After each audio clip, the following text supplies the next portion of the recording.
అందరికీ నమస్కారం అండి. ఈరోజు ఏపీ టెట్ 2025 మార్క్ టెస్ట్ ఎలా ఓపెన్ చేయాలో చూద్దాము. మీరు గూగుల్లోకి వెళ్ళి ఏపీ టెట్ 2025 టైప్ చేస్తే ఇలా ఓపెన్ అవుతుంది. దీనిలో AP TET to DSC site open అవుతుంది. దీనిలో కిందకి స్క్రోల్ చేస్తే మనకి మార్క్ టెస్ట్ ఎనేబుల్ అయింది.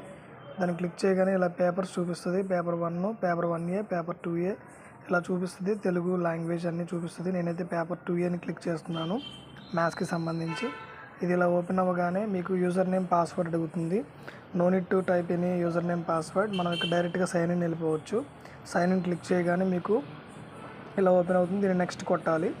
నెక్స్ట్ కొడితే I have to read confirm చేసి ఐఎమ్ రెడీ టు బిగిన్ అనే ఎగ్జామ్ స్టార్ట్ చేయగానే మనకి ఇలా ఓపెన్ అవుతుంది. క్వశ్చన్ పేపర్లోకి వెళ్ళిపోయింది. ఇక్కడ పేపర్ 2A మ్యాథ్స్ ఓపెన్ చేశాను, నేను సైకాలజీ బిట్స్ ఓపెన్ చేశాను.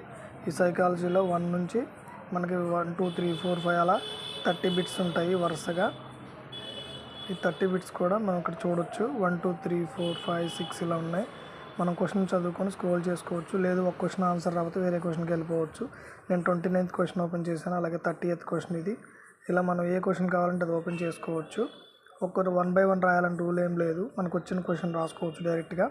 అలాగే ఏ సబ్జెక్ట్ అయినా సైన్స్ అక్కడ క్లిక్ చేయగానే చైల్డ్ డెవలప్మెంట్, తెలుగు, ఇంగ్లీషు, అలాగే మ్యాథ్ అన్నీ ఓపెన్ అవుతాయి. నేను మ్యాథ్ ఓపెన్ చేశాను ఇక్కడ. అలాగే మనం చూసుకుంటే బయాలజికల్ సైన్స్ ఓపెన్ చేసుకోవచ్చు, లేదంటే ఫిజికల్ సైన్స్ ఓపెన్ చేసుకోవచ్చు. డైరెక్ట్గా మనకి ఏదైనా సబ్జెక్ట్ రాకపోతే అదే సబ్జెక్ట్లో ఉండాలని ఏం లేదు, ఆర్డర్లో రాయాలని ఏం లేదు. ఇలా ఓపెన్ చేసుకోవచ్చు. మ్యాథమెటిక్స్ చూసుకోవచ్చు. కంటెంట్ చూసుకుంటే ఇది ఎగ్జాంపుల్కి ఇది ఒక క్వశ్చన్ నేను ఓపెన్ చేసి చూపిస్తాను చూడండి ఎలా సేవ్ చేయాలనేది. ఇక్కడ మనకి ఒక క్వశ్చన్ ఓపెన్ చేశాను. దీనికి 2 అనుకోండి ఆన్సరు. 2 మీద క్లిక్ చేసి సేవ్ అండ్ నెక్స్ట్ కొట్టాలి కంపల్సరీగా. సేవ్ అండ్ నెక్స్ట్ కొట్టకపోతే సేవ్ అవ్వదండి. నెక్స్ట్ చూసుకుంటే సేవ్ అండ్ నెక్స్ట్ కొట్టకపోతే ఆన్సర్ సేవ్ అవ్వదు. ఓకేనండి. ఇలా ఎగ్జామ్ రాసి కంప్లీట్ చేస్తే మనకు మార్క్స్ అన్నీ తెలుస్తాయి. Thank you very much.